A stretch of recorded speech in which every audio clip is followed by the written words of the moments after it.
trying to be the best parent I can be. And one of the things that I do is I try and incorporate some of the valuable lessons my mother taught me growing up. I had a very realistic mother. She never invested in any fantasies when it came to her children. My mother was so realistic that we never even heard bedtime stories. My mother just stood at the edge of the bed and read us the bills, you know what I mean? A light bill, $35. Rent, $365. What's that? Oh no, Santa Claus is not coming to town, Kenny. He is not coming to town. And if we wanted scary stories, she'd just read us the disconnect notices. And we ain't know no better. We'd be like, "Oh, mommy, read the one about the bad man that's gonna make the lights go off again." Dear customer, please forgive us if you have already paid your bill. But if you have not, I was all kind of messed up, man. I used to have those sleepovers with my friends, and we'd be telling scary stories at night. My buddies would tell me the story like, "Hey, man, you ever hear the one about Bloody Mary? You go into the bathroom at midnight, put a flashlight under your face, and turn around in the mirror 13 times and say, 'I don't believe in Bloody Mary. I don't believe in Bloody Mary.' And she'll appear in the mirror and scratch your face." And I was like, "Oh, that's for sissies." You ever hear the one about the gas man? Ooh, when he come around, everything get real cold. You can't cook or take a shower or nothing. Ooh, the gas man. He could come at any time of the day.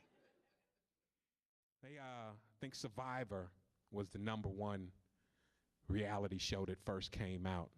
I don't like Survivor because there's no reality in that show. You know, they get people like hairdressers and construction workers and ask them to survive in the jungle. They don't know anything about surviving. And now they've got where they separated them by race, and they tried to do that little thing. I think they need to separate them by countries, like have the Americans go against, say, the Cambodian survivors. Can you just see that challenge? Today on Survivor, we have a challenge with the Americans versus the Cambodian team. Each team has been given a spool of thread and a 2x4, and they must make shelter before the rainy season begins. 8 hours into the challenge, the crafty Americans have taken their 2x4, leaned it against a palm tree. Using palm leaves and the thread, they fashioned a crude lean-to to keep out the rain, while the Cambodian team has made a nice 3-bedroom condominium with plasma TV and jacuzzi. And look at that, they had just enough 2x4 left over for an address plaque for the front of the condominium. I'm one of these comedians that I like to give people little jokes that they can take back to work and mess up on Monday. So I'm gonna let you guys mess this one up, and when you mess it up, tell them that Big Kenny told the joke right, but something happened between the club and work Monday morning. So this joke's about a guy, he didn't believe in God. He's out on this nature hike, and fish are swimming, birds are flying, sun's shining, and he's feeling really good about himself, and he hears something in the bushes, and he goes to investigate. And when he looks into the bush, a 300-pound black bear jumped up and went, roar, and he said, "Oh no!" And he turned around, he started to run as fast as he could, and branches were hitting him in the face. He could feel the hot breath on his neck, and the claws were swiping at his back, tearing up his shirt, and he ran till he was exhausted, and he collapsed. And when he collapsed, the bear got ready to devour him, and he went, roar, and the man screamed, "Oh God, help me, please!" And the bear froze. And all of a sudden, the sky got dark, the fish stopped swimming, and the birds stopped flying. A bright light hit the ground, and he heard a voice say, "Dear son, I am the God that you call for.